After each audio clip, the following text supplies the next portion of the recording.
పాలమూరు జిల్లాలో ఎండాకాలం వచ్చిందంటే గంజి కేంద్రాలు పెట్టేది. ఏడిసినాం మేము ఒక రోజు గంజి కేంద్రాలతోని.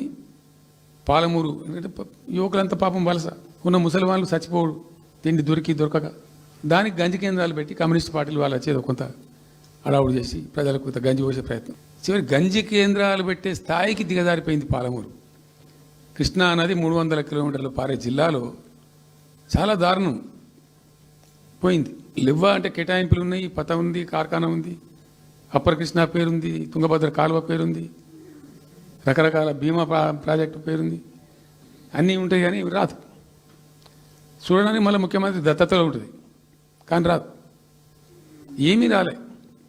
ఇంకా అందంగా ఈ ప్రాజెక్టులను నేను కూడా అప్పుడు తెలుగుదేశం పార్టీలో పనిచేసిన కదా, ఈ ప్రాజెక్టులకు పెండింగ్ ప్రాజెక్టులను పేరు పెట్టిన ఒక టైటిల్ గొప్పతనంలాగా పెండింగ్ ప్రాజెక్టుల జాబితాలో వాటిని తోసేసి పాలమూరున ఆ గతికి తెచ్చిండ్రు. సరే రాష్ట్రం వచ్చిన తర్వాత జరిగింది ఏంది, టోటల్గా మేము సమీక్ష చేసుకున్నాం. గోదావరి ఏంది, గొంగడ ఏంది, కృష్ణ అయింది, మనకు రావాల్సిన వాటా అయింది, దగా జరిగింది ఎక్కడ, ఎట్లా సరిదిద్దాలా, ఎట్లా మన ప్రయాణం ముందుకు పోవాలా, ఏం జరగాలి అని ఆలోచన చేసినాం. చాలా తీవ్రమైనటువంటి మదన పడ్డం. టాప్ ప్రయారిటీలో ఈ జిల్లా ఆదుకోవాలి మనం. అత్యంత భయంకరమైన కరువు ఉంది ఇక్కడ, కొంచెం లైన్లో పెట్టుకోవాలి. ఇప్పుడు మన సొంత రాష్ట్రం కాబట్టి మనకు ఆ ఇబ్బందులు ఉన్నాయని చెప్పి మా ప్రస్థానం ప్రారంభించాం. మొట్టమొదలు యుద్ధ ప్రాతిపదికన ఏవైతే పెండింగ్ ప్రాజెక్టులను పెట్టినరో వాటిని రన్నింగ్ చేసినాం. వాటిని అన్నిటికని నెట్టెంపాడు కావచ్చు, బీమా కావచ్చు, కల్వకుర్తి కావచ్చు, అన్నిటిని కూడా బ్రహ్మాండంగా లైన్లోకి తెచ్చి స్టార్ట్ చేసినాం. నికరంగా 6.5 లక్షల ఎకరాలకు ఆయకట్టు తెచ్చినాం ఆ పాలమూరు జిల్లాలో. మా గవర్నమెంట్ ఉన్నప్పుడే ఇది అక్కడ ప్రజలందరికీ తెలుసు, అందరికీ తెలుసు, ప్రతి వాళ్ళకి తెలుసు. సామర్థ్యాలు పెంచుకున్నాం కొన్ని. నెట్టెంపాడులో భాగంగా ఒకటి రేలంపాడు రిజర్వాయర్ ఉంటుంది, అది జస్ట్ 1.5 TMs, 1/4 to 2 TMs అది ఉండే. నేను రివ్యూ చేసి అక్కడ రైతులతో మాట్లాడి మీకు పంట పండదు, కష్టమవుతుంది కాబట్టి నేను కొద్దిగా పెంచాలని చెప్పి డబుల్ ద సైజ్ చేసినాం, 4 TMs చేసినాం, పంట పండాలి కాబట్టి. అట్లా రకరకాల చర్యలు తీసుకొని దాని ద్వారా ఆ కల్వకుర్తి లిఫ్టిగేషన్ ద్వారా, ఈ నెట్టెంపాడు ద్వారా, బీమా ద్వారా, బీమా phase 1 phase 2 ద్వారా అన్నీ కలిపి 6.5 లక్షల ఎకరాలకు. వాస్తవం చెప్పానంటే ఎంత దుఃఖభాజనం అంటే, ఎంత బాధాకరం అంటే, కృష్ణానది 300 కిలోమీటర్లు ప్రవహించేటువంటి పాలమూరులో 30,000 ఎకరాలు కూడా పారకం లేదండి. RDS అన్ని కలిపి లేదు, అసలు రావు, నీళ్ళు రావు, కాలువ లేదు, పొలం లేదు, ఏం లేదు. అందుకే అది వలసల జిల్లా అని పేరు ఎందుకు వచ్చింది పాలమూరుకు. ఎందుకు వలస పోతారు ప్రజలు? ఎంత కంపల్సరీ ఉంటే పోతారు, ఎంత దుఃఖం ఉంటే పోతారు, ఎంత బాధ ఉంటే పోతారు. ఆ విధంగా ఒక 6.5 లక్షల ఎకరాలు దానికి తెచ్చినాం. మిషన్ కాకతీయలో కొద్దిగా ప్రయారిటీ పెట్టి, భౌగోళికంగా బాగా విశాలంగా ఉండే జిల్లా కాబట్టి ఇప్పుడు కొత్త జిల్లాలు తీసుకున్నాం, కానీ ఆ రోజు అది పెద్ద జిల్లా. దానికి మిషన్ కాకతీయలో టాప్ ప్రయారిటీ ఇచ్చి మైనర్ ఇరిగేషన్ చెరువులు మొత్తాన్ని పోయినాయిగా అమ్ముకున్నారు, అబాండనైనాయి. మిగిలిన వాటిని కొన్ని సామర్థ్యాలు పెంచి ఒక పద్ధతికి తెచ్చినాం. అదో 1,20,000, 1,50,000 ఎకరాలకు అది దోహదపడ్డది. చెక్ డ్యాములు కూడా కట్టుకున్నాం, చాలా వాగుల మీద 100ల కొద్ది చెక్ డ్యాములు కట్టినాం. ఇవన్నీ కూడా మీ కళ్ళ ముందే జరిగినాయి, మీ అందరికీ కూడా తెలుసు. ఈ RDS కెనాల్కి మోసం జరిగింది కాబట్టి మధ్యలో తుంగభద్ర మీద పెట్టి తుమ్మిల లిఫ్ట్ కూడా తెప్పించి తుమ్మిల లిఫ్ట్ కూడా పూర్తి చేసినాం. ఏది RDS ద్వారా కోల్పోయిన ఆయకట్టును రిస్టోర్ చేయడానికి తుమ్మిల లిఫ్ట్ కూడా స్టార్ట్ చేసినాం, నీళ్ళు పోపించినాం, బ్రహ్మాండంగా ఆయకట్టు అంతా పార్పించినాం. ఇట్లా అనేక రకాల చర్యలు అవి తీసుకొని ఒక 6.5 లక్షల ఎకరాలకేమో నెట్ ఆయకట్టు వచ్చింది. ఇండైరెక్ట్ ఆయకట్టేమో భూగర్భ జలాలు పెంచడానికి కట్టిన చెక్ డ్యాములు, మైనర్ ఇరిగేషన్ బాగు చేయడం, దాని ద్వారా కూడా 1,50,000 ఎకరాలకు వచ్చింది. ఆ తదనంతరం మరి మనం ఎట్లా ముందుకోవాలా, ఏం చేద్దామని చెప్పి ఈ రంగారెడ్డి జిల్లా కూడా వాళ్ళు పాపం కృష్ణా బేసినే, ప్రతి డ్రాప్ రంగారెడ్డిలో పడే ప్రతి వర్షం చుక్క కృష్ణానదికి పోతుంది, ఇంకెక్కడికి పోదు. నల్లగొండ జిల్లాలో కురిసే ప్రతి వర్షం చుక్క కూడా కృష్ణానదికి పోతుంది. 100% ఈ 3 జిల్లాలు కూడా నల్లగొండ, రంగారెడ్డి, పాలమూరు ఇవి 100% కృష్ణ బేసిన్లో ఉన్నాయి. మనము ఏదైతే మనకు కేటాయించిండ్రో ప్రాజెక్ట్ వైజ్ అనో ఇంకోటనో కంబైన్డ్ స్టేట్ ఉన్నప్పుడు జరిగినటువంటి మోసం నుంచి బయటికి రావాలంటే మనం రాష్ట్రం ఏర్పడ్డ తర్వాత కొట్లాడాలి, మన వాట మనం సాధించాలి. రివిజన్ కృష్ణా జలాల యొక్క పునఃపంపిణీ మీద ట్రిబ్యునల్ వేయించుకోవాలి, రివిజన్ పెట్టియాలి అని ఒక స్ట్రాటజీ పెట్టి దాన్ని కొట్లాను. సరే, ఇందాక నేను చెప్పినట్టు దేవుని దయ వల్ల తెలంగాణ రాష్ట్రం వచ్చింది.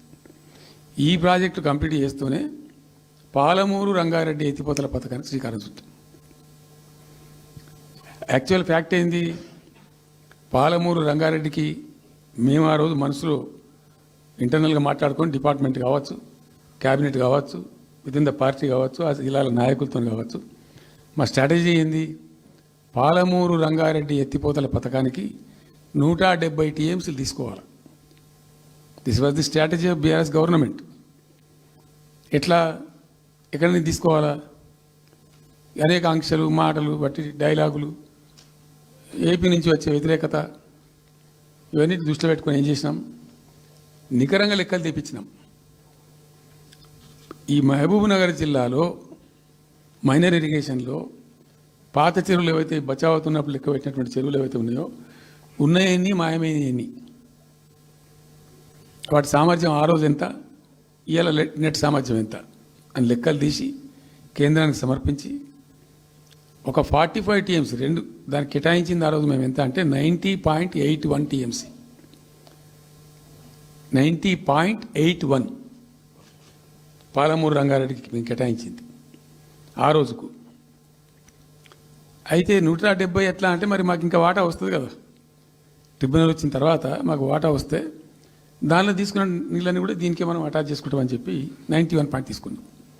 ఎట్లా తీసుకున్నాము, బచావత్ ట్రిబ్యునల్లోనే ఒక తీర్పు చాలా స్పష్టంగా ఉన్నది, డెసిషన్ అది ట్రిబ్యునల్ యొక్క నిర్ణయం ఏంటిది, ఆంధ్ర వాళ్ళు మొదటి నుంచి కూడా మేము కొంత గోదావరి నీళ్లు కృష్ణా డెల్టాకు తెచ్చుకుంటాం, నాగార్జున ఆయకట్టుకు తెచ్చుకుంటాం, మరో దాన్ని తెచ్చుకుంటాం అనే పద్ధతులు మొదలుపెట్టి తెచ్చుకున్నారు.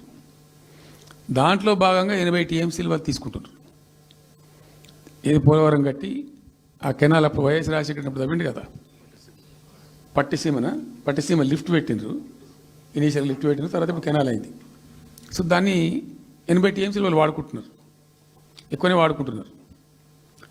సో వాళ్ళు డిపిఆర్లో సబ్మిట్ చేసినారు చాలా క్లియర్గా స్పష్టంగా, ఏమని 80 టీఎంసీలు మేము తీసుకుంటున్నాం, 80 టీఎంసీలు పైన 5 రాష్ట్రాలకు బచావ్ ట్రిబ్యునల్ ప్రకారం ఇస్తాం.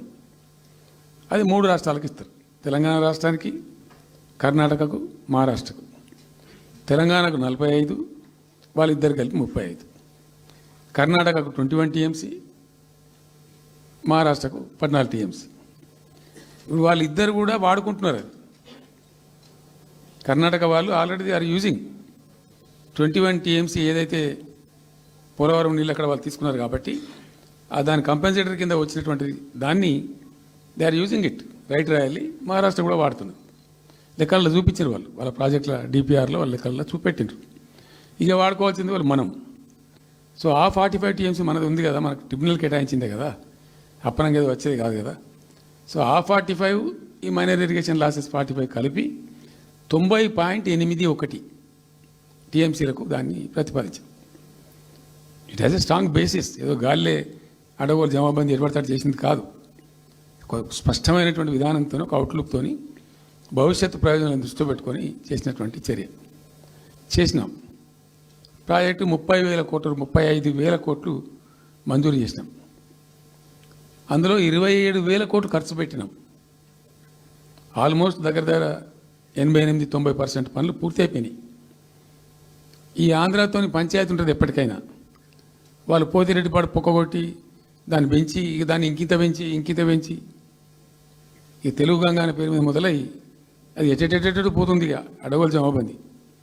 కాబట్టి మనం క్విక్కెస్ట్ పాసిబుల్ టైంలో తీసుకోవాలని ఆ వచ్చే వాటర్ను అక్కడ ఎంటైర్ వరల్డ్లో ఇక్కడ లేవండి 145 మెగావాట్స్ కెపాసిటీ పంప్స్ పెట్టినాం అక్కడ. Specially prepared, those pumps were prepared by BHEL of India. 145 మెగావాట్ల పంపులు అసలు ఇండియాలో ఎక్కడ ఏ ప్రాజెక్టుకు లేవు. ఎందుకని ఆ పంపు స్విచ్ ఆన్ చేసిన నేను, నీళ్ళు వచ్చినాయి. ఒక్క పంపు స్విచ్ ఆన్ చేస్తేనే ఇట్లా కాలువలు తల్లాడుతుండే ఇట్లా. అంటే ఆ గొడవ ఉంది కాబట్టి వాళ్ళు అటు పోతిరెడ్డి పడి పక్క నుంచి వాళ్ళు తీసుకుపోతూ ఉంటారు. ఆ వర్షాలు వచ్చినప్పుడే మనం తీసుకోవాలి, ఇంకో గత్యంతరం లేదు. కాబట్టి క్విక్కెస్ట్ పాసిబుల్ టైంలో ఈ రిజర్వాయర్లు నింపుకుంటే మనం సేఫ్ అయిపోతాము, జిల్లాకు ఆడికి కొంత న్యాయం జరుగుతుందని చెప్పి ఆ 145 మెగావాట్స్ కెపాసిటీ ఉండే పంప్స్ పెట్టినాం. ఇప్పుడు పంప్స్ అన్నీ ఆల్మోస్ట్ ఇన్స్టాల్ అయినాయి. మరి ఈ గవర్నమెంట్లో వీళ్ళు ఏం పట్టించుకుంటలేరు, అసలు ఏం చేస్తలేరు. అయితే జరిగింది. జరిగిన తర్వాత ఏమైంది, అనుమతులు అంత సాధించారు. దాని మీద చాలా చాలా మెలికలు పెట్టినారు. ల్యాండ్ అక్విజిషన్ల ప్రాబ్లం చేసినారు. అయినా 27,000 ఎకరాలు మేము అక్వైర్ చేసినాం సక్సెస్ఫుల్గా. అదంతా క్లిష్టమైన సబ్జెక్ట్ ఈ రోజులలో ల్యాండ్ అక్విజిషన్ అంటే. అయినప్పటికీ 27,000 ఎకరాలు అక్వైర్ చేసినాం. 27,000 కోట్లు ఖర్చు పెట్టినాం. అంత కాన్సన్ట్రేట్ చేసి చేసినాం. గ్రీన్ ట్రిబ్యునల్కి పోయినారు, ఆ స్టేని క్యాన్సిల్ చేయించినాం. అనేక రకాల అడ్డంకులు కల్పించే ప్రయత్నాలు ఎన్ని చేసినా వాటన్నిటిని అధిగమిస్తూ ఆ ప్రాజెక్టును ముందుకు తీసుకొని పోయినాం. అయితే ఈ పంపులన్నీ ఇన్స్టాలేషన్ అయిపోతుంది, బ్రహ్మాండంగా ఉంది. సరే, ఇంతగా అనేది మా గవర్నమెంట్ మారింది. సహజం, రాజకీయాల్లో గెలుపులు ఉంటాయి, ఓటములు ఉంటాయి, ప్రభుత్వాల మార్పిళ్ళు ఉంటాయి, జరుగుతాయి. కానీ ఎంత తెలుగు తక్కువ దద్దమ్మ ప్రభుత్వం వచ్చినా, నెక్స్ట్ సక్సెసివ్ గవర్నమెంట్ ఎవరు వచ్చినా రాష్ట్ర ప్రయోజనం కదా ఒక ప్రాజెక్ట్ అంటే. ప్రజలకు నీళ్ళు వచ్చేది కదా, ప్రజలు బ్రతికేది కదా, దాన్ని కొనసాగిస్తారు. ఇప్పుడు ఒక్క తట్టెడు మట్టి కూడా తీయలేదండి. మా గవర్నమెంట్ పోయిన తర్వాత పాలమూరు ఎత్తిపోతల పథకంలో ఒక తట్టెడు మట్టి కనీసం నేను తీయలే. మరి దాన్ని ఎందుకు అబాండన్ చేసినరో, దాని వెనక ఏం ఉద్దేశం ఉందో, ఇంత నిష్క్రియాపరత్వం ఏంది, ఇంత దారుణమైంది. 2 నెట్ సంవత్సరాలు గడిచిపోయినాయి. ఇప్పుడు మేము గమనిస్తున్నాం. మధ్యలో ఏమైంది, కేంద్ర ప్రభుత్వంతో తమాషా. బీజేపీ మొదటి నుంచి మాకు తెలంగాణకు శని అయింది. అది కేంద్ర ప్రభుత్వం ప్రతిదాన్ని వ్యతిరేకించడమే. ప్రతిదాని చంద్రబాబు ఎన్డీఏలో చేరడం, ఆయన మాటలు పట్టుకొని వ్యతిరేకించడం, అడ్డంగా ఇష్టం వచ్చిన పద్ధతిలో. మేము బాగా కొట్టాను. మేము ఉన్న రోజులు అనేకమైనటువంటి పోరాటాలు చేసినాం. చేసి దాన్ని ఎప్పటికప్పుడు సాధించుకున్నాం. అనుమతులు కానీ ఇంకోటి కానీ మొత్తం 9-10 అవసరం పడతాయి. అందులో 6 అనుమతులు ఆల్రెడీ వచ్చేసినాయి. Main environmental impact, environment assessment కమిటీది అదే మెయిన్ అసలు ప్రాజెక్టుకు లైఫ్ లైన్. దాని మొత్తం అనుమతులు వచ్చేసినాయి. దాని తర్వాత మిగిలిన అనుమతులన్నీ లాంఛనమే, ఇచ్చేయాల్సిందే. అది ఇచ్చిందంటే అటువంటి అతి ముఖ్యమైనటువంటి అనుమతి కూడా తెచ్చినాం. అన్నీ తెచ్చినాం. అన్నీ వచ్చిన తర్వాత కేంద్ర ప్రభుత్వం మొన్న చంద్రబాబు నాయుడు ఎంపీలు అవసరం ఉంది కదా అక్కడ వాళ్ళకు. ఇప్పుడు ఇద్దరు ఎంపీలు అవసరం కదా, నితీష్ కుమార్, చంద్రబాబు నాయుడు. దానికోసం బీజేపీ ఎంతకైనా దిగజారుతుంది. ఆడ ప్రభుత్వం నిలబెట్టుకోవాలి కాబట్టి ఎంతకైనా దిగజారి ఆయన మాట పట్టుకొని డిపిఆర్ను వాపసు పంపించారండి. మేము ఉన్న రోజులు రాలే డిపిఆర్ వాపసు. అనుమతులు తెచ్చిన ఉల్టా మేము. ఇంకా డిపిఆర్ వాపసు వస్తే భూమి ఆకాశం ఒకటి చేయాలా రాష్ట్ర ప్రభుత్వం? ఎంత లొల్లి చేయాలా, ఎంత హడావుడి చేయాలా? ఆల్ పార్టీ డెలిగేషన్ తీసుకుపోవాలి. అవసరం వస్తే మేము వడ్లు కొనకపోతే పోయి ఢిల్లీలో ధర్నా చేసినామండి. మేము అప్పుడు మా గవర్నమెంట్ ఉన్నప్పుడు రైతులు పండించిన పంట కొనకపోతే యావత్తు ఎమ్మెల్యేలు, క్యాబినెట్ అందరం పోయి ఢిల్లీలో ధర్నా చేసి కేంద్ర ప్రభుత్వం మెడలు వంచినాం. మేము 80 లక్షల టన్నులు మనకి తీసుకుంటామనేటువంటి ఒప్పందం మీద సంతకం చేయించుకొని వచ్చినాం. వడ్లు కొనిపించినాం ఎఫ్సిఐతోని. మామూలు వడ్లు కొనకపోతేనే మేము అంత అడావుడు చేసిపోయినాము. కానీ ఒక ఇంత పెద్ద ప్రధానమైన 3 జిల్లాలకు సంబంధించిన ప్రాజెక్టు డిపిఆర్ వాపసు పంపిస్తే వీళ్ళు కుయ్యలేదు, కుట్టుకోలేదు, వాళ్ళకి చెప్పని కూడా చెప్పలేదు. తెలియదు ఎవరికి బయట. జస్ట్ దేవర్ ఇంకా బాధాకరమైన అంశం ఏంటంటే అసలు 170 టీఎంసీలకు దాదాపు మేము ఏమి చేస్తే బ్రిజేష్ ట్రిబ్యునల్ నడుస్తుంది కదా. దీనిలో ఎట్లుంటుందంటే ఇంకో విషయం అండి, నేను స్పష్టంగా చెప్తున్నాను, మళ్ళీ కన్ఫ్యూజన్ అవుతుంది. దేశంలో ఒక కొత్త రాష్ట్రం ఏర్పడితే దానికి కొన్ని సంక్రమణలు ఉంటాయి. నీళ్ళెన్ని రావాలి, పలాంది ఇంత రావాలి అని కొన్ని సంక్రమిస్తాయి ఆటోమేటిక్గా. అది ఎస్ఆర్సీ యాక్ట్. భారతదేశంలో ఇనీషియల్గా ఉన్నాయి 14 స్టేట్సే. ఇప్పుడు జమ్మూ కాశ్మీర్ అదేదో వాళ్ళు చేసినారు, కానీ అదర్వైజ్ 15 రాష్ట్రాల తర్వాత ఏర్పడ్డాయి. వాళ్ళు దాన్ని ఇప్పుడు యూనియన్ టెరిటరీ చేసింది కదా లద్దాఖ్ను.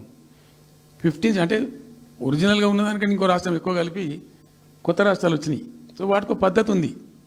ఏ రాష్ట్రం ఏర్పడ్డప్పుడు దానికి ఏదేమి ఇవ్వాలి, హైకోర్టు ఎట్లా, పలాంది ఎట్లా అన్నీ దానికి ఒక చట్టం ఉంది. అవన్నిటిని బుల్డోజ్ చేస్తూ ఇక్కడ ఇయ్యలే. నీళ్ళు ఎన్ని రావాలా? ఫస్ట్ ఛాయిస్ వాళ్ళకి ఇస్తారంటే ఆ రాష్ట్రాలకు ఇస్తారు. ఏ రాష్ట్రాలు అయితే విడిపోయినాయో మీరు మ్యూచువల్ అండర్స్టాండింగ్లో చేసుకోండి అని ఇస్తారు. ఇక్కడ పొసిగే కార్యక్రమం కాదు. కాబట్టి మేము ఏం చేసినామంటే 1 ఇయర్ తర్వాత 1 ఇయర్ లోపు ఒకవేళ పరిష్కారం అయితే 2 రాష్ట్రాలు చేసుకోవాలా, లేదా సెంట్రల్ గవర్నమెంటే ఆర్బిట్రేషన్ ద్వారా చెయ్యాలా కూర్చొని. చేయనప్పుడు ఏం చేయాలంటే సుప్రీంకోర్టు పోవాలి. మేము 1 ఇయర్ తర్వాత కేంద్ర ప్రభుత్వానికి అప్పీల్ చేసినాం. సెక్షన్ 3 వేయండి, మాకు కృష్ణా జలాల పునఃపంపిణీ చేయండి. చేస్తే దాన్ని వాళ్ళు ఖాతరు చేయాలి. మేము సుప్రీంకోర్టుకు పోయినాం. సుప్రీంకోర్టు కోపానికి వచ్చింది కేంద్ర ప్రభుత్వం మీద కూడా. ఒక రాష్ట్రం అంటూ ఏర్పడ్డప్పుడు యాక్ట్ ప్రకారం, పార్లమెంట్ యాక్ట్ ప్రకారం వాళ్ళకి రావాల్సిన అన్ని రావాలి కదా. మరి ఇది కూడా వాళ్ళకి ఏదో తేల్చండి, మీరు తెలుస్తారా లేదంటే అప్పుడు ఆ మంత్రి, ఆయన పేరు షెకావత్ ఉండే కదా, గజేంద్ర సింగ్ షెకావత్, నేను ఢిల్లీ పోయినప్పుడు నన్ను రిక్వెస్ట్ చేసిన ఆయన, బాయ్ సాబ్ మాకు కూడా ఇబ్బంది అవుతుంది, మీరు అది విత్డ్రా చేసుకోండి సుప్రీంకోర్టులో కేసు, మేము సెక్షన్ 3 చేస్తామండి. అప్పటికే 2-3 ఏళ్ళు గడిచిపోయింది, డిలే అవుతా ఉన్నది. నేను పోయినప్పుడు అడుగుతున్నా, పర్సూ చేస్తున్నా, మాట్లాడుతున్నాం, ప్రైమ్ మినిస్టర్ లెటర్స్ ఇచ్చినాం, అన్నీ చేస్తున్నాం. ఫైనల్గా సుప్రీంకోర్టు చివాట్లు పెట్టిన తర్వాత వాళ్ళు ఉండి మీకు విత్డ్రా చేసుకుంటే దయచేసి మేము ఇట్లా సుప్రీంకోర్టు ఆర్డర్ ఇస్తుందని తెలిసిపోయింది వాళ్ళకు కూడా. ఆటోమేటిక్ ఇస్తుంది కదా కోర్టు ఆర్డర్, న్యాయప్రదంగా రావాల్సింది ఇస్తుంది. కాబట్టి ఎట్లా తప్పేటట్లేదు ఇక కోర్టు ఆర్డర్ ఎందుకని చెప్పి మీరు విత్డ్రా చేసుకోండి బాయ్ సాబ్, మేము ఇచ్చేస్తాం. మంచిగా విత్డ్రా చేసి మళ్ళీ లెటర్ పెట్టినాం. మీరు చెప్పిన ప్రకారం విత్డ్రా చేసుకున్నామండి అంటే లెటర్ పెట్టండి అంటే పెట్టినాం. అది ప్రాసెస్లో ఉంది సెక్షన్ 3 వేయడానికి. చివరికి వేసారు. ఇప్పుడు సెక్షన్ 3 వేసారు. దాని మీద బిఎస్ ట్రిబ్యునల్ అపాయింట్మెంట్ కూడా అయిపోయింది. ఇప్పుడు వాదనలు జరుగుతున్నాయి, మాకేం రావాలి, మీకేం రావాలి, తెలంగాణ రాష్ట్రం, ఆంధ్ర రాష్ట్రం మాట్లాడుతూ ఉన్నారు. సో ద క్వశ్చన్ ఏంది, అక్కడ ఉంది, ఇప్పుడు తేలుతుంది. మా ఉద్దేశం ఏంది, 90 టీఎంసీలు అయితే మాకున్నాయి నికరం, మాకు ఎవరు ఇచ్చేది ఏం లేదు, ఎవరు అడుక్కునేది ఏం లేదు. అడిషనల్ ఇంకో 60-70 టీఎంసీ, ఇంకో 70-80 టీఎంసీ కావాలంటే ఎట్లా అంటే, ఈ ట్రిబ్యునల్లో వచ్చేటువంటి అధిక వాటా ఏదైతే మనకు ఉంటుందో, ఇందులో ఒక గుడ్ సైన్ అని ఈయన బ్రిజేష్ ట్రిబ్యునల్ ఏం చేసిండు, వచ్చిన తర్వాత ఆయన ఒకటి చేసిండు. అంతకుముందు చట్టం ఏముంటుండే, 75% డిపెండబిలిటీ మీదనే నదుల నీళ్ళు కేటాయింపు జరగాలి, 75% డిపెండబిలిటీ మీద. మన కృష్ణా జలాలు వచ్చినప్పుడు అట్లే ఇచ్చిండ్రు. ఈయన బ్రిజేష్ ట్రిబ్యునల్ వచ్చిన తర్వాత ఈయన ఏం చేసిండంటే 75% బోల్డ్ అండి, మంచి సర్ప్లస్ ఇయర్స్లో చాలా వర్షాలు పడుతున్నాయి, కావాల్సిన నీళ్ళు వస్తున్నాయి, అవి వేస్ట్ అవుతున్నాయి అనవసరంగా, అట్లెందుకు కేటాయింపులు చేసుకుందాం, 65% డిపెండబిలిటీ పెట్టుకుందాం అని చెప్పి పెట్టిండు. దాని ద్వారా ఏమైంది, మన కృష్ణా నదిలో ఒరిజినల్గా వచ్చిన అలాట్మెంట్ 811 టీఎంసీ, 811 టీఎంసీలే బచావ్ ట్రిబ్యునల్ ప్రకారం. కానీ తదనంతరం ఈయన బ్రిజేష్ వచ్చిన తర్వాత అది ఆల్మోస్ట్ 1005కి పోయింది. ఇంకో 195 టీఎంసీ పెరిగింది, ఆ 10% యాడ్ చేసే వరకు పెరిగితే అలా మనకు కూడా ఆటోమేటిక్ వాటా వస్తుంది. ఇప్పుడు తేలుతుంది అది. సో మేము ఆశపడ్డది ఏంటంటే, ఒరిజినల్గా పెట్టుకున్నటువంటి ఈ 90 టీఎంసీ అది బచావ్ ట్రిబ్యునల్ ఇచ్చిందే 45 టీఎంసీ. 45 టీఎంసీ మన మైనర్ ఇరిగేషన్ లెక్కలు బాజాప్తా తీసి ఇచ్చినాం కాబట్టి అది యాక్సెప్ట్ చేసిన వాళ్ళు. ఈ 90 టీఎంసీ ప్లస్ ఇప్పుడు అడిషనల్ వచ్చేది కలిస్తే మనకు దాదాపు 170-160 దాకా తీసుకొని పోవచ్చు. కంఫర్టబుల్గా ఉంటాం మనం, ఇక్కడ డ్రింకింగ్ వాటర్ కానీ ఇంకోటి కానీ బాధ లేకుండా ఉంటాం, ఆ జిల్లా సుభిక్షం అవుతుంది అని ఆల్రెడీ పాలమూరు జిల్లాలో తెచ్చుకున్నటువంటి 6.5 లక్షల ఎకరాల ఆయకట్టు ప్లస్ దీనిలో ఒక 7 లక్షలు వస్తుంది పాలమూరు, అంటే 13.5 lakhs పోతుంది. పాలమూరు జిల్లా కాడికి వస్తే నియోజకవర్గానికి 1,00,000 ఎకరాలు వారాలి.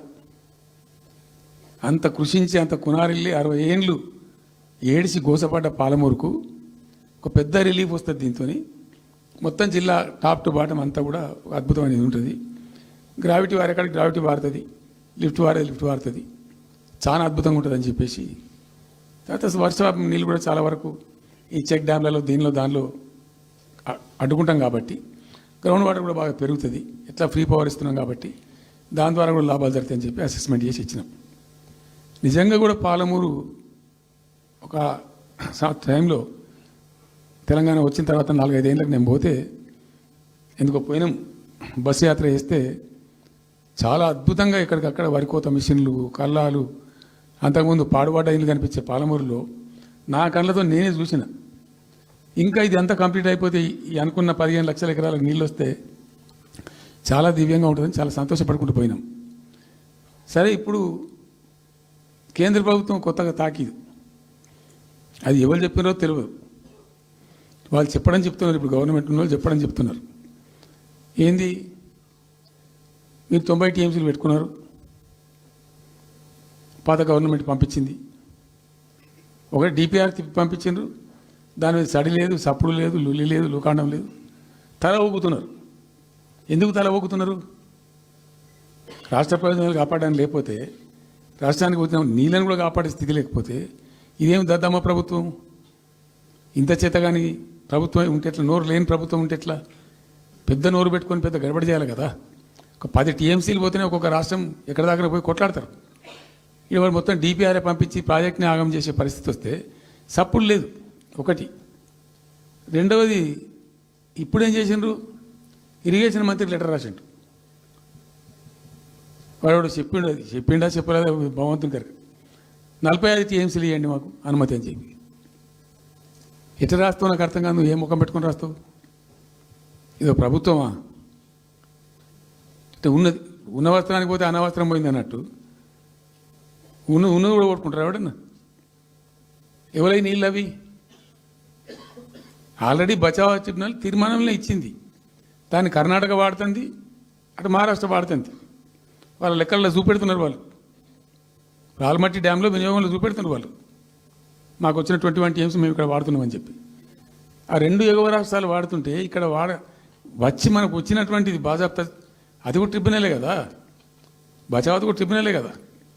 ఆ ట్రిబ్యునల్ తీర్పు ద్వారా వచ్చిన 45 టీఎంసీలు నువ్వు ఎందుకు ఆపుతున్నావు ఇప్పుడు? ఇది రాష్ట్ర ప్రభుత్వమా? అసలు ప్రభుత్వం ఉందా? నిద్రపోతున్నారా? ఇంతసేపు రియల్ ఎస్టేట్ దందా తప్ప ఇంకోటి లేదా? ఇల్టు భూములు ఎట్లా అమ్ముదాం, పల్టు భూములు ఎట్లా అమ్ముదాం, ఆ భూములు ఎట్లా దెబ్బ పెడదాం, ఇంత కమిషన్ కొడదాం, ఇది తప్ప రాష్ట్ర ప్రయోజనాలు, నీళ్లు, రైతులు, మనుషులు లేరా? ప్రాజెక్టులు ఎందుకు 2 నెలల నుంచి ₹1 పెట్టలే? ఎందుకు ఒక తట్టడి మట్టి తీయలే? ఎవరు నిరోధించింది మిమ్మల్ని? ఎవరు అడ్డుపడ్డారు మీకు? ఎవరు కట్టేసారు మీ కాళ్ళను? అటు పైసా పనిచేయరు, నిష్క్రియాపరత్వంగా ఉంటారు. ఈ డిపిఆర్ పంపిస్తే సపోర్ట్ చేయరు. ఇలా చివరికి 45 టీఎంసీ అని రాస్తారు. అంటే ఏం కాబోతుంది? ఎవరో ఒత్తిడి ఉంది దీని వెనుక? ఏం కుట్ర దాగుంది ఇది? 2 ఏళ్ళ నుంచి నేను మౌనం పాటించి చూసుకుంటూ వస్తున్నాం. తప్పని పరిస్థితి నేను బయలుదేరినప్పుడు తప్పదు. అటు కేంద్రాన్ని ఎక్స్పోజ్ చేస్తాం, ఇటు రాష్ట్రాన్ని ఎండగడతాం ప్రజల మధ్యలో ఖచ్చితంగా. ఇలా మొత్తం విస్తారంగా మాట్లాడినాం, చర్చించినాం. చాలా పెద్ద ప్రజా ఉద్యమాన్ని శ్రీకారం చుడతాం. కంపల్సరీ పాలమూరు, రంగారెడ్డి, నల్లగొండ జిల్లాలలో గ్రామాన దానికి పోస్టర్ డిజైన్ అవుతుంది, కరపత్రం డిజైన్ అవుతుంది. ప్రజా ఉద్యమాలు చేస్తాం, పెద్ద బహిరంగ సభలు పెడతాం. నేను స్వయంగా అటెండ్ అవుతున్న బహిరంగ సభలకు. ప్రజాక్షేత్రంలో ఈ ప్రభుత్వం యొక్క నిష్క్రియాపరత్వాన్ని ఎండగడతాం. ఇప్పుడు వాయిస్ అయితే తెలంగాణకు, మరి తెలంగాణకు ఉన్న ప్రభుత్వం మాట్లాడకపోతే ఇంకెవరు మాట్లాడాలా? మాకు 2 బాధ్యతలని, ఒకటి తెలంగాణ తెచ్చిన పార్టీగా, రెండవది ప్రధాన ప్రతిపక్షంగా కూడా కంపల్సరీ మా డ్యూటీ మేము చేయాలి. అందుకోసం గాను వీళ్ళు ఏదో తమాషకు మేము అదోటి ఇదోటి అడ్డం పొడుగు మాట్లాడి, కిరికిరి మాటలు మాట్లాడి, ఈ కారు కూతలు కూసి ఏదో చేస్తామనుకుంటే నడవదిగా. ఈ ఏళ్ళ దాకా వేరే కథ, రేపటి నుంచి వేరే తోలు తీస్తాం ఎక్కడికక్కడ. ప్రజలు ఖచ్చితంగా ఎక్కడికక్కడ నిలబెట్టే ప్రయత్నం చేస్తాం. అడుగున చెక్ చేస్తాం, ప్రతి విషయంలో చెక్ చేస్తాం. Sufficient time we have given. మేము తొందరపడి మేము ఎందుకు కన్నెర్రాయి, మా ప్రభుత్వం పోయింది, వీళ్ళు వచ్చింది అనేటువంటి ఒక పిచ్చి అయ్యి అట్లా మేము చేయలే. అటువంటి వాడికి పోలే. ఇష్యూల మీద పోరాడుతున్నాం, ఒకే ఫీజు రియంబర్స్ మీద పోరాడుతున్నాం, ఇంకోటి పోరాడుతున్నాం. రకరకాల భూదందాల మీద, దోపిడీ మీద, అలాగా చెర్ల మీద పోరాడుతున్నాం. పార్టీ కొట్లాడుతున్నది, తప్పదు కాబట్టి కొట్లాడుతాం. ఇప్పుడు మొత్తం మొదటికే ముప్పొచ్చే పరిస్థితి ఉంది. అటు గోదావరి మీద అరాకిరి చేసి చంద్రబాబు నాయుడు ఏపీ ప్రభుత్వం నల్లమల సాగరు, ఈ సాగరు, ఆ సాగరు, అటు గోదావరి దోపిడీ జరుగుతూ ఉంటే దాని మీద సప్పులు లేదు. ఇటు కృష్ణలో ఇంత ఘోరంగా పాలమూరు ఎత్తిపోతల మీద దీని మీద సప్పులు లేదు. మరి ఎవరి ప్రయోజనాల కోసం ఉన్నట్టు రాష్ట్ర ప్రభుత్వం? ఏం చేయడానికి ఉన్నట్టు? ఏం జరుగుతున్నట్టు రాష్ట్రంలో? కాబట్టి ఎట్టి పరిస్థితుల్లో నేనే స్వయంగా రంగంలో దిగాలనుకున్నా. దిగినాం. ఈరోజు డిసిషన్ అయిపోయింది. 2-3 రోజులలో 2-3-4 రోజులలో రాబోయే 3-4 డేస్లో ఆయా జిల్లాల నాయకులతో సమావేశమై ఖచ్చితంగా చాలా పెద్ద ఎత్తున అక్కడ గ్రామానికి డప్పు కొడతాం, మొత్తం సభలు పెడతాం, కవులు, గాయకులు, కళాకారులు అందరినీ తట్టి లేపుతాం. మీ పత్రికా విలేకరులను కూడా రిక్వెస్ట్ చేస్తాం. అక్కడ జరిగే అన్యాయాన్ని, ప్రజలకు జరిగేటువంటి అన్యాయాన్ని, ఈ జలదోపిని అరికట్టాలని ఈ కేంద్ర ప్రభుత్వం అవలంబిస్తున్న విధానాన్ని కూడా తప్పకుండా చేస్తాం. ఇన్ని రోజులు ఒక రకంగా పోయినాం, కానీ ఇక తప్పేటట్లేదు. ఇప్పుడు ఎవరితోనైనా సరే కొట్లాడతాం. తెలంగాణ కోసం భయపడం. యాందాకాని పోతాం. ఈ కొండ మీద గోపైనా సరే కొట్లాడతాం తప్ప ఇడిచిపెట్టాం. ఇక్కడ ఏమి ముఖాలు చూసేది కానీ ఇంకోటి కానీ నైసిటీస్ ఏం లేవు. There is no nicety at all.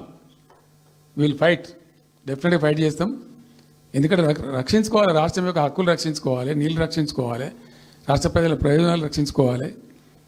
ఈ విధంగా ఇప్పుడు మా కళ్ళ ముందు జరిగినటువంటి దీనిలో ఈ దుర్మార్గంలో ఎట్లా మౌనం పాటిస్తాడు కేసీఆర్? ఎందుకు మౌనంగా ఉంటాం? ఎవరి కోసం ఉంటాం? ఎందుకోసం ఉండాలి? కాబట్టి అరాకిరి ముచ్చట్లు కావు. ఇష్టం వచ్చినట్టు మాట్లాడి, ఇష్టం వచ్చినట్టు ఆల్తు ఫాల్తు కూతలు కూసి ఏదో చేస్తామంటే అది జరిగేది కాదు, జరగనియ్యం. రెండవది, ఈ ప్రభుత్వం కూడా సర్వభ్రష్ట ప్రభుత్వం, సర్వముల భ్రష్టమైంది. మేము చెప్తా, బీజేపీ కథ కూడా చెప్తా. ఎందుకు చెప్పా? డెఫినెట్గా చెప్తాము. అరే నువ్వు మా ఇంట్లోకి వచ్చి మాకు దూసుకపోతా అని ఊరుకుంటామా? నాకు అర్థం ఎవరైతుంది ఏమైనా ఉండొచ్చు కాక, ఏమైనా ఉండకపోవచ్చు కాక, నీ చేయబెట్టి పైసలు కూర్చుకుంటా అంటే ఊరుకుంటామా? సాధారణ కనుక కొట్లాడతాం కదా. యాక్చువల్లీ ఒక పద్ధతిలో ఈ రాష్ట్రం ఒక క్రమ పద్ధతిలో మంచిగా ముందుకు పోతూ ఉంటుంది. సంక్షేమం విషయంలో కానీ, అభివృద్ధి విషయంలో కానీ, పారిశ్రామికీకరణలో కానీ, ఐటీ రంగంలో కానీ, క్రైమ్ తగ్గించడంలో కానీ, లా అండ్ ఆర్డర్ మెయింటైన్ చేయడంలో కానీ ఒక మంచి పద్ధతిలో పోతూ ఉంది. ఇవాళ ఏందండి, జంట నగరాలలో పట్టభాగాలు నడి రోడ్డు మీద హత్యలు జరుగుతున్నాయి. అడిగే దిక్కు లేదు. మానభంగాలు జరుగుతున్నాయి, రేపులు జరుగుతున్నాయి. ఎన్సీఆర్బీ రిపోర్ట్ ప్రకారంగా 20% క్రైమ్ రేట్ పెరిగింది తెలంగాణలో. పీస్ఫుల్ స్టేట్ ఉండే, ఫ్రెండ్లీ పోలీసింగ్ ఉండే, అవన్నీ ముఖ్యమైపోతున్నాయి ఇవాళ తెలంగాణలో. చూస్తున్నాం మేము, మనం పాటించడానికి చూసుకుంటూ, గమనించుకుంటూ, రికార్డు చేసుకుంటూ అని చర్చ చేస్తున్నాం. ఎప్పటికప్పుడు పెరిగిపోయినాయి. వాగ్దానాలు ఏంటంటే వీళ్ళు చేసినాయి. మంచిగా ఉన్న ప్రజలను, మాకు ఓటేసే ఉద్దేశంలో ఉన్న ప్రజలను పచ్చి అబద్ధాలు టెంప్ట్ చేసి, మోసం చేసి, ఈ రాష్ట్ర ప్రజానీకాన్ని మోసం చేసి, దొంగ మాటలు చెప్పి, మాయ మాటలు చెప్పి, అర్రాస్ పాటలు వాడినట్టు వాడినండి. వేలం పాట వాడినట్టు. కేసీఆర్ 10,000 ఇస్తాడు రైతు బంధుకు, మేము 15,000 ఇస్తాం. మహిళలకు 2,500 ఇస్తాం. కేసీఆర్ కళ్యాణ లక్ష్మి ₹1,00,000 ఇస్తాడు, మేము తులం బంగారం కల్పిస్తాము.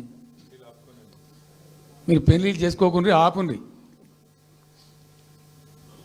ఇదే ప్రభుత్వం మీరు చెప్పినటువంటి మాటలు పెళ్లిళ్ళు చేసుకుంటూ ఆగిపోండి. మీరు నవంబర్లో చేసుకునే బదులు డిసెంబర్లో చేసుకుంటే తులం బంగారం కూడా వస్తుంది. ఉపన్యాసాలలో చెప్పినండి, మా దగ్గర ఉన్నాయి ఆ క్యాసెట్లని. ఇంకేం చెప్పినారు? పెన్షన్ తీసుకునే ముసలి ఎవరైతున్నారో నవంబర్లో తీసుకోకుండా డిసెంబర్లో 4,000 వస్తుంది. తెల్లారే ఇంకేం మాట్లాడిండ్రు? ఏంటిది అది? 2 లక్షల రుణమాఫీ అని నరికిండ్రు. ఉరుకుండ్రి బ్యాంకుల పంట పోయి జల్దీ తెచ్చుకోండి. ఇది ఒక్కటి కాదు, అట్లా అర్రాస్ పడవాడినట్టే. చివరికి విద్యార్థులకు, పాపం పేద విద్యార్థులకు ఇండియా స్కూటీలు కాదా బాబు, చాలా ఉన్నాయి. శాంతాడంత లిస్ట్ 420 హామీలని చాలా ఉన్నాయి. నేను కొన్ని హైలైట్ చేసి చెప్తున్నాను. టెంప్ట్ చేయడంలో, ఫర్ ఎగ్జాంపుల్ ఇప్పుడు ఇండియా మొత్తంలో ఎక్కడ ఇయ్యరండి. మేము మొత్తం కూడా 100% సమ్మిళితమైన అభివృద్ధితో మేము ముందుకు పోయినాం. ఇట్లా ఏకపక్షంగా ఏకోన్ముఖంగా పోలే. మేము ఆల్ ఫ్రంట్స్ కవర్ చేయాలని చూసినాం. పేద పిల్లలు ఉంటారు, వాళ్ళకి పాపం విదేశీ విద్య లేక సీట్ వస్తుంది, చదువుకోవాలని ఆశపడతారు, పోలేరు. వ్యక్తిగతంగా మమ్మల్ని అడిగితే మేము పార్టీగతంగానో వ్యక్తిగతంగానో చేసేది కొంతమేరకు, పాలసీగానే ఎందుకు చేయకూడదని చెప్పి ఆలోచించి 20 లక్షల రూపాయలు ఇచ్చింది. ఎస్సీ ఎస్టీ పిల్లలు పోతే వాళ్ళకి అంబేద్కర్ పేరు అని పెట్టినాం. బీసీ అబ్బాయిలు అమ్మాయిలు పోతే వాళ్ళకు జ్యోతిబా పూలే అని పేరు పెట్టినాం. రకరకాలుగా మొత్తం మీద వాళ్ళకి 20 లక్షల రూపాయలు ఇచ్చినాం. అంటే ఎట్లాంటి ఇష్టం వచ్చినట్టు అది కూడా పెంచుతాం. కేసీఆర్ 10 లక్షలు ఇస్తే మేము 12 లక్షలు ఇస్తాం. దళిత బంధు ఇట్లా ఎన్నండి ఇష్టం వచ్చిన అంటే నోటికి మొక్కాలిగా. అది కూడా 100 రోజుల లోపలనే ఇస్తాం. ఆ కార్డులు వంచుడు, సంతకాలు పెట్టి బాండ్ సంతకాలని ఇంటింటి కార్డులు వంచి మొత్తం చెడగోపం పెట్టారు. దిక్కుమాలిన దరిద్రం అంతా నెత్తిన పెట్టి కంప్లీట్ ప్రజలను టెంప్ట్ చేసి ఇలా వడ్లు కొంటలేరండి. సన్నాలు మొత్తం వడ్లకు ప్రతి ధాన్యానికి లిస్టు, పెద్ద లిస్టు, శాంతాడంత లిస్టు. ఇక కందులకింత, మినుములకింత, పసుపుకింత, పప్పుకింత, మొక్కజొన్నకింత, అన్నిటికీ 500 బోనస్. అన్నిటికీ ఏపీ దేనికి దిక్కులేదు. పత్తి కొనే దిక్కులేదు, వడ్లు కొనే దిక్కులేదు. ప్రైవేట్గా అమ్ముకుంటారు, దోపిడికి గురి అమ్ముకుంటారు. పాపం ఏడ్చుకుంటూ కన్ననీళ్ళు కుక్కుంటారు. చివరికి వస్తే యూరియా సప్లై చేసే తెలివితేటలు లేవానండి. మా గవర్నమెంట్ ఉన్నప్పుడు రైతులు గ్రామాలలో ఒక ఆటో రిక్షాకి డబ్బులు ఇచ్చి 10 బస్తాలు తెచ్చి బాబు అంటే తెచ్చి పడేసిపోతుండే వాడు పొలం కాడ. ఇవాళ రైతులు రోజుల తరబడి, గంటల తరబడి చెప్పులు పెట్టి, బీఆర్ఎస్ లేకముందు చెప్పుల లైన్లు ఉండే, బీఆర్ఎస్ ఉన్న రోజులు చెప్పుల లైన్లు మాయమైనవి. మళ్ళీ ఇప్పుడు కాంగ్రెస్ రాగానే మళ్ళీ ఇప్పుడు చెప్పుల లైన్లు స్టార్ట్ అయిపోయినాయి వరుస పెట్టి. మళ్ళీ ఇప్పుడు ఏందో యాపో బోపో తెచ్చిండ్రు, అది ఒత్తితే నడచలేదు, పిక్తలేదు. అది ఏ ఎరువు బస్తాకు యాప్ ఎందుకైనా నాకు అర్థం కాదు. ఇంకా ఆ యాప్లో కూడా నాకు పూర్తిగా తెలియలేదు. నేను రాత్రి కూడా చెప్పే ఆ యాప్లో ఏముంటుందట. ఇప్పుడు నాకు పట్టుందా, అది ఎన్ని మాటలు ఇస్తారట. సపోజ్ నాకు 3 ఎకరాలు ఉంది. 3 ఎకరాలు ఉంటే ఎకరానికి 2 బస్తాలు చొప్పున 3 సార్లు ఇస్తారట. అది అంటే 3 సార్లు పోవాలి. ఇక యాడికి పోవాలో నాకే తెలియదు. ముఠమూల యాపే దొరకదు కాలబెట్టి. అది ఏదైనా చదువుకుని పోరాన్ని పెట్టుకొని విని పట్టుకొని తిప్పలు పడదామంటే కూడా ఆ యాప్ ఒత్తితే ఏం కనబడుతుందట. యాప్ ఒత్తితే ఏం కనబడుతుందట. ఏ గోదాంలో ఎరువులు అని చెప్తారట. అంటే ఇలా గజ్వేల్లో చెప్తారు, రేపు సిద్దిపేటలో చెప్తారు, ఎల్లుండి సిరిసిల్లలో చెప్తారు.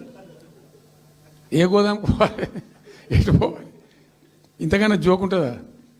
రైతులకు మండల కేంద్రంలో ఎరువుల దుకాణం ఉంటుంది, తప్పితే వాళ్ళ తాలూకా కేంద్రంలో ఉంటుంది ఎక్కువ. ఆడ సాగుకారు ఉంటాడు, ఇచ్చేటోడు ఉంటాడు, అప్పిచ్చేటోడు ఉంటాడు.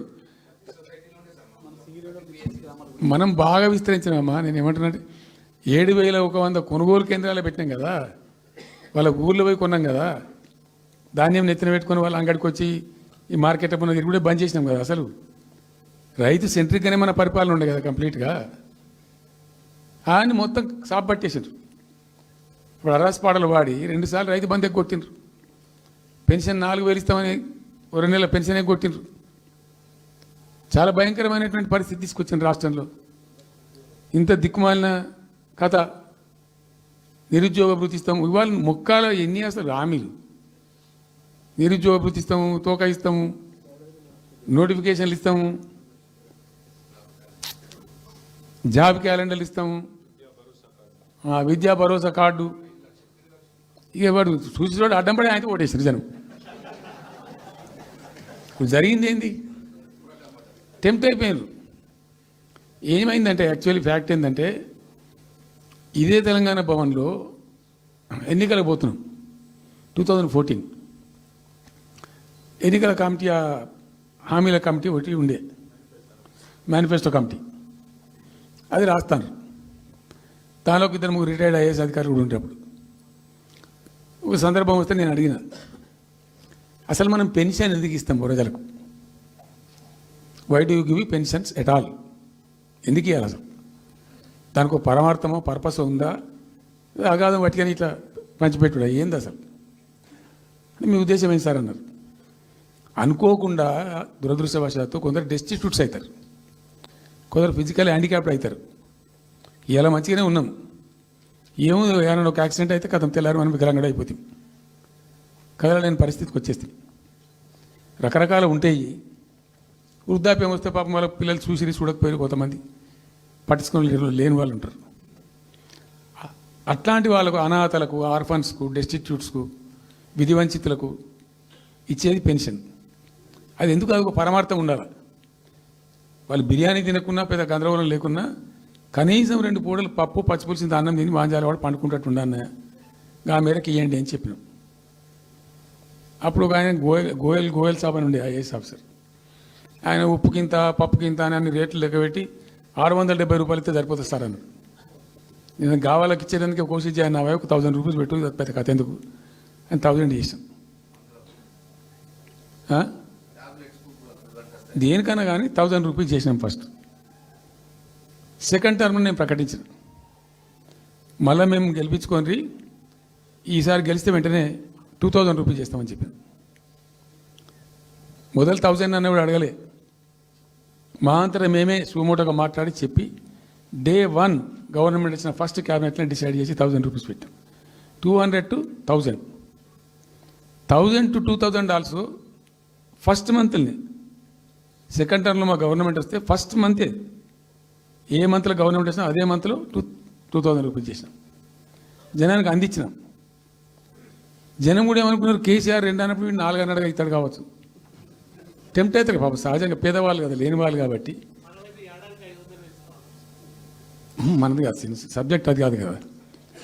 ఈయన 2 ఇచ్చిండు కదా, 200 2000 చేసిండు, ఈడు తప్ప 4000 చేస్తాడేమో అనే ఆశలో మా కోటేసే ఉద్దేశం ఉన్న ప్రజలు కూడా ఈ మాయల పడి పాపం టెంప్ట్ అయిపోయి గోల్మాల్ అయిపోయి ఓట్లు వేసినారు. ఇలా తలలు బాదుకుంటున్నారు, తిడుతున్నారు, భయంకరమైన తిడుతున్నారు. నిన్న నేను హైదరాబాద్ వస్తున్నాను, నిన్న నేను మా ఫామ్ నుంచి బయలుదేరి వస్తుంటే ఒక 10 చోట్ల ప్రామిస్ చెప్తాను. 10 ప్లేసెస్లో పక్క పండు వచ్చుకో, ఒక కార్లో కూర్చుని 2 స్టీరింగ్ ఇచ్చి పెట్టి 2 చేతులు మీదకి పెట్టిండు. బాస్ మళ్ళీ మనం జల్దీ రావాలి, మనమే వస్తున్నాము, నెక్స్ట్ మనమే అని దుంకుతున్నాడు. ఆ మోటార్ పైకి వాడు పక్కన డుర్రమన్న పక్కన వచ్చి వాడు వచ్చి నెక్స్ట్ మనమే సార్ వచ్చేతను ఉన్నట్టు పోతుండ్రు. హైదరాబాద్ సిటీలో అనేక ప్లేసెస్లో కనీసం ఒక 10-12 ప్లేసెస్లో అట్లా చెప్తున్నాడు జనం. అది దేనికి సంకేతం? మీ మీద ప్రజలు విశ్వాసం కోల్పోతున్నారు రోజు రోజుకు, మీ చర్యల వల్ల, మీ పిచ్చి పనుల వల్ల. ఇంకోటి ఏంది, మీరు చేసే చర్యలు ఎట్లున్నాయి? మొత్తం రియల్ ఎస్టేట్ బ్రోకర్ దందానేనా? ఫార్మాసిటీ ఎందుకు వచ్చిందండి? ఫార్మాసిటీ మా ప్రభుత్వం ఎందుకు వచ్చింది pharma city? Why did we bring pharma city at all? అనుకోకుండా కొన్ని ప్రాంతాలకు, కొన్ని రాష్ట్రాలకు కొన్ని సందర్భాలు కలిసి వస్తాయి. భారత ప్రభుత్వం ఆనాడు ఉన్నటువంటి నెహ్రూ గారి ప్రభుత్వంలో ఈ ఫిలకు వ్యాధి, కలరా వ్యాధి వ్యాపించి ప్రజలు ముబ్బడిగా చచ్చిపోయేది. ఎట్లా అంటే దీనికి ప్రాపర్ మెడికేర్ లేదు, ఎక్కడికక్కడ లోకలైజ్డ్ ప్రొడక్షన్స్ ఉండాలని చెప్పి ఐడిపిఎల్స్ అని పెట్టిండ్రు, కొన్ని కీలక రాష్ట్రాలలో పెట్టిండ్రు. అందులో మన అదృష్టంకు ఆ టైంలో హైదరాబాద్ కూడా ఐడిపిఎల్ వచ్చింది. ఐడిపిఎల్ యొక్క పుణ్యమా అని దాంట్లో నుంచి కొంతమంది నేర్చుకొని బయటకు వచ్చి, డాక్టర్ అంజిరెడ్డి కూడా ఐడిపిఎల్ ఎంప్లాయ్, బయటకు వచ్చి వాళ్ళు స్వయంగా పెట్టి చాలా విస్తరించారు, చాలా అంటే చాలా విస్తరించారు. ఆయన దగ్గర అంజిరెడ్డి దగ్గర పనిచేసిన కూడా బయటకు వచ్చి వాళ్ళు పెట్టుకొని వాళ్ళు విస్తరించారు. ఇట్లా ఏమైపోయింది, Hyderabad has become a medical hub, pharma hub. ఒక ఆయన వచ్చి నాకు డబ్బులు బాగున్నాయి కాబట్టి నేను 10,000 కోట్లు పెట్టి పరిశ్రమ పెడతాను, నడవది, ఎడబడతా అంటే పెడతా అంటే దానికి ఎక్కువ కావాలి. అంటే ఆ ఎంప్లాయీస్, ఆ టెక్నీషియన్స్, ఆ కథ కార్ఖానా ఎక్కడైతే ఉంటుందో అక్కడ సక్సెస్ అవుతుంది. అట్లా ఏమైంది, ఫార్మా యొక్క ఎక్కువ బిల్డ్ అయింది హైదరాబాద్లో. ఫార్మా యొక్క ఎక్కువ బిల్డ్ అయిన ద్వారా చాలా ఇబ్బడి ముగ్గడిగా కంపెనీలు వచ్చినాయి ఇక్కడ. అసలు 1/3 వరల్డ్కు మన జినోమ్ వ్యాలీ నుంచే వ్యాక్సిన్ సప్లై అవుతుంది. ఇలా 1/3 of the world Hyderabad genome valley నుంచే వ్యాక్సిన్ సప్లై అవుతుంది. అట్లా ఎప్పుడో ఉన్న బయాలజికల్ ఈవెంట్స్ ఆ రాజుగారు స్థాపించారు ఆ కాలం 104 సంవత్సరాల క్రితం నిజాం పీరియడ్లో. అట్లాంటి కంపెనీలు వస్తూ వస్తూ వస్తూ వస్తూ వస్తూ Hyderabad has become a best destination for pharma. అయితే ఏమవుతుంది, ఆ రసాయనిక వ్యర్థాలు ఏవైతే ఉంటాయో అవి కొద్ది కారకాలు ఉంటాయి, ఇబ్బందులు కలిగిస్తాయి.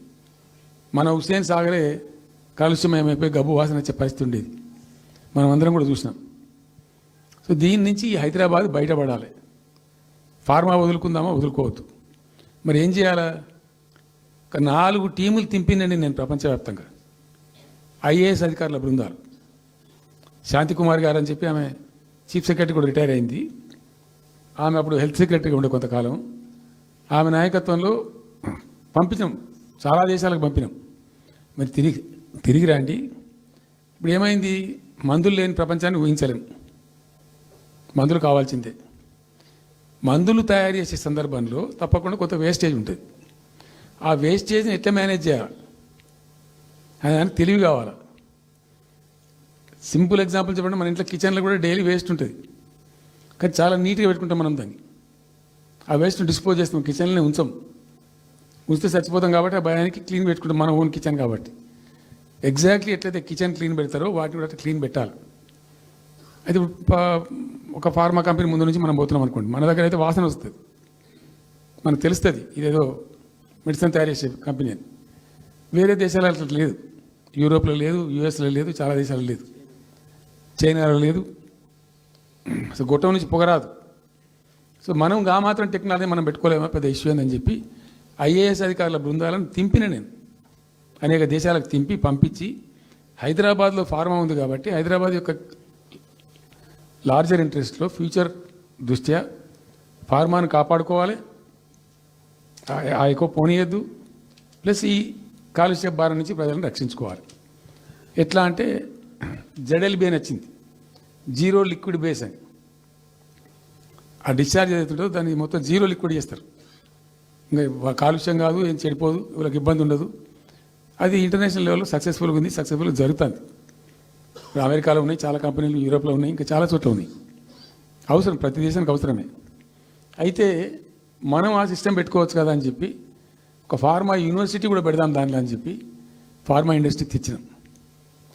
2 హెలికాప్టర్లు తీసుకొని ఆ ఫార్మా బిజినెస్ మెన్ ఎవరైతే ఉంటారో వాళ్ళని నేనే స్వయంగా పెట్టుకుని పోయి ఆ ముచ్చర్ల అక్కడికి పోయి తీసుకుపోయి చూపించి ఈ ప్లేస్ బాగుంటుంది కదా అంటే బాగుంటుందని చెప్తే దాన్ని ఫైనల్ చేసి చాలా కష్టపడి 5-6 సంవత్సరాలు పర్సూ చేసి రైతాంగంతో ఘర్షణ పడకుండా ఒక 20,000 ఎకరాలు పెట్టుకొని చేస్తే 14,000 ఎకరాల పైచీలు 14,000 నెట్ వచ్చింది ప్రభుత్వానికి. 14,000 acres already acquired by government.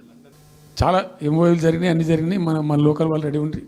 అయితే పర్టికులర్లీ జీడిమెట్ల, చెర్లపల్లి వీళ్ళు ఏమన్నారంటే, సార్ మాకు ఆల్టర్నేటివ్ స్థలం మంచిగా ఇస్తే మేము అక్కడికి వెళ్ళిపోతాం, ఈ బాధ మాకెందుకు, ప్రజలతో కూడా ఈ బదనాం ఎందుకు, ఆడ పెట్టుకుంటాం. పెట్టి కామన్ అఫ్లియంట్ ప్లాంట్స్ పెట్టి ఒక ఐఏఎస్ అధికారిని పెట్టి దాన్ని ప్రభుత్వ నిఘాలోనే ఈ రసాయనాలు వ్యర్థాలను ఇష్టం వచ్చినట్టు ఎటుపడితే పంపకుండా ఆ నియంత్రణలో జరగాలని చెప్పి పెట్టుకున్నది ఫార్మాసిటీ. దానికి ఎన్వైరాన్మెంటల్ క్లియరెన్స్ కూడా వచ్చింది, కేంద్ర ప్రభుత్వాన్ని ఒప్పించి ఎన్వైరాన్మెంటల్ క్లియరెన్స్ తెచ్చినాం. హైదరాబాద్ మొత్తం ఫార్మాను ఒకటే దగ్గర తీసుకుపోయి పెట్టాలి, అక్కడ ఫార్మా సిటీ కట్టాలి, అక్కడ పనిచేసే ఎంప్లాయీస్ కూడా పొద్దాకి ఇటు అటు తిరిగేటువంటి అవసరం లేకుండా మంచిగా బ్రహ్మాండమైన సిటీ రావాలి, ఆ వచ్చే సిటీకి కావాల్సినటువంటి ఆల్ ఇన్ఫ్రాస్ట్రక్చర్ రావాలి అని. చైనాలో నేను చైనా పోయినప్పుడు చూసినట్టు అది 70,000 ఎకరాలు వాళ్ళది, చాలా హ్యూజ్ ఫ్యాక్ట్. మనకి ఒక 20,000 ఎకర్స్ అయితే మస్తు అవుతుందని చెప్పి మేము తీసుకొని చేసినాం. మెడికల్ కాలేజ్ కూడా మంజూరు చేసినాం ఆ పక్కనే, వీటన్నిటి దృష్ట్యా పెట్టుకొని. అంటే మేము ఒక పద్ధతి పెట్టుకొని దాన్ని ఒక సిస్టమేటిక్గా చేసినాం. చేస్తే ఇప్పుడు దాన్ని ఏందండి దందా, ఏదైనా చేసి దాన్ని నమ్మకదొబ్బ అన్నారు. ఏం జరుగుతుంది రాష్ట్రంలో?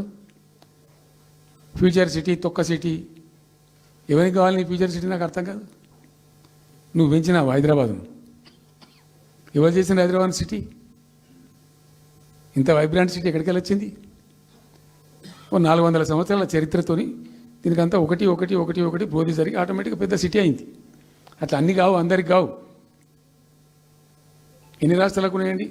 బెంగాల్ కలకత్తా ఉంది, మహారాష్ట్రకి ముంబై ఉంది, మనకు హైదరాబాద్ ఉంది. కర్ణాటకకు బెంగళూరు ఉంది, తమిళనాడుకు మద్రాసు ఉంది, ఢిల్లీ ఆఫ్ కోర్స్ ఢిల్లీ. వేరే రాష్ట్రాలకు లేవు కదా, 28 రాష్ట్రాలకు ఉండయి. సో ఇంత మహానగరం నిర్మితమైంది. ఈ నగరం యొక్క భవిష్యత్తును దృష్టిలో పెట్టుకొని పెట్టిందే ఫార్మాసిటీ. ఈ సిటీ మొత్తం గబ్బులు వేసిపోవాలి ఇక్కడ దాంతో, నువ్వు తీసుకుపోయాలి ఫ్యూచర్ సిటీ, తోక సిటీ ఏందన్నట్టు. ఇది అన్ని దిక్కుమాలిన పాలసీలు, రియల్ ఎస్టేట్ బ్రోకర్ దందా తప్పితే ఇంకోటి లేదు. అన్నీ అవి కనబడతాయి మనకు. మీరు పరిశీలనగా చూస్తే, పూర్తిగా చూస్తే అసలు చాలా గందరగోళం. గురుకుల పాఠశాల విద్యార్థులు చచ్చిపోతారండి. ఇప్పటికి 120 మంది విద్యార్థులు చచ్చిపోయారు. గంత నియంత్రణ లేదా, గంత తెలివి లేదా? ఒక గట్టి అధికారిని పెట్టి గట్టి చర్య తీసుకోరాదా? ఏందో చేస్తాము, నీ ఫ్యూచర్ సిటీ, తోక సిటీ ఈ పోరగాళ్ళని చేస్తారు. తర్వాత ఫార్మా సిటీలో ఆ ల్యాండ్ అక్వైర్ చేసినప్పుడు కండిషన్ ఏంటంటే ఓన్లీ ఫార్మా సిటీకి మాత్రమే వాడతాము. It's a conditional land acquisition. హైకోర్టులో కేసు ఉంది. హైకోర్టులో ఈ ప్రభుత్వం ఏం చెప్తుంది? లేదు ఫార్మా సిటీ ఉంటుంది.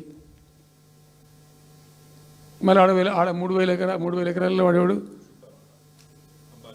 అంబాయినా, సల్మాన్ ఖాన్ ఎవడు వంతారనో బొంతారనో పెడతారు. ఈ జూ పార్క్ కొంచెం ఆడబెడతారట. ఎందుకు జూ పార్క్ అమ్ముకదొప్పటానిక? ఏం జరుగుతుంది ఈ రాష్ట్రంలో అసలు? మేము ఇటువంటి చిల్లర పనులు చేయలేదే మేము ఉన్నప్పుడు, ఇంత దుర్మార్గమైన కార్యక్రమాలు చేయలేదే. ఇది ఎక్కడ దిక్కుమాలిన దందా? ఏం జరుగుతుంది అసలు? ఏం చేయదలుచుకున్నారు ఈ రాష్ట్రాన్ని? ఇదేం పోతున్నా. సో ఇట్లా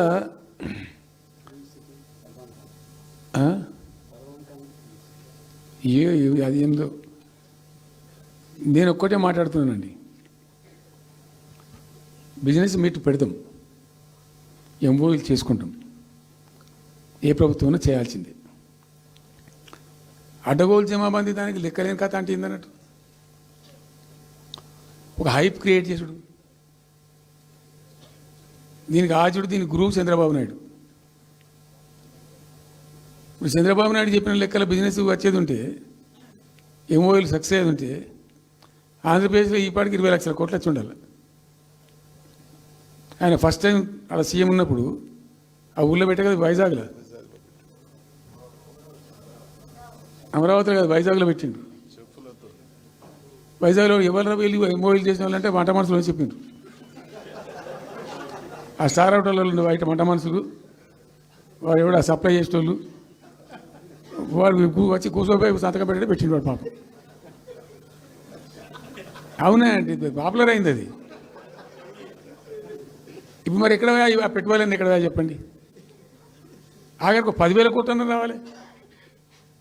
15 లక్షల కోట్లు, 6 లక్షల కోట్లు, 8 లక్షల కోట్లు. అయితే అప్పుడు తమాషా జరిగింది. ఈ భోపాల్ ముఖ్యమంత్రి, అప్పుడు నేను ముఖ్యమంత్రి ఉంటే, భోపాల్ ఉన్న ఆయన పేరు శివరాజ్ సింగ్ చౌహాన్, ఆయన సీఎం ఉండే. ఆయన ఆ ప్లానింగ్, అదే ఇప్పుడు నీతి ఆయోగ్ ఉంది కదా, దానిలో సబ్ కమిటీకి ఆయన చైర్మన్. నేను భోపాల్లో పెడతా, బాయ్సాబ్ జర వచ్చిపోను ఖచ్చితంగా భూగా బతిమాలితే, ఫోన్ల మీద ఫోన్లు చేస్తే ఏం భోపాల్ లేవా మీరు చూసుకొని అంటే, లేదు సార్ నువ్వు తప్పకుండా రావాలంటే సరే అని పోయినండి. అయితే ఆడొక ఇండస్ట్రీ మినిస్టర్ ఉంది, వాళ్ళ గవర్నమెంట్కి ఉంటారు కదా మధ్యప్రదేశ్కు. ఆమె వచ్చి నీ కొడుకు వచ్చి బాగా ఆగమాగం చేస్తానని మమ్మల్ని అంటే, ఎందుకు చేస్తాడమంటే ఆయన అదొకటితోటి మాట్లాడి ఎక్కువ చేసుకుంటుండు బాగా అంటే, నువ్వు కూడా అన్నాడు గట్టిగా చెయ్యి. ఆమె వసుంధర రాజే చెల్లెలు, ఆమె పేరు యశోధర రాజేనా ఏదో అన్నది. అంటే నేను అంతకుముందు ఒక కొద్ది రోజుల ముందే నేను భోపాల్ పోవడానికి ఒక దాదాపు 2-3 మంత్స్ బిఫోరే మోడీ గారు వచ్చిండు. అక్కడ వచ్చి 14 లక్షల కోట్లకి ఎంఓయూ చేసి పడేసారు. ఇది మధ్యప్రదేశ్ గవర్నమెంట్. ఏంటి మొన్న 14 లక్షల కోసం చేసింది కాదమ్మా, మీకు నాకు అర్థం కాదు, నీకేం రాలేదంటావు నువ్వు.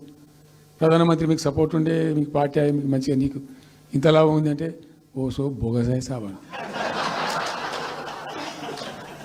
ఆమె నేను అతను ప్రామిస్ చెప్తాను. నేను ఐ వాజ్ షాక్డ్. అది వచ్చేదా పోయేస్తానంత వాటిగా గ్యాసు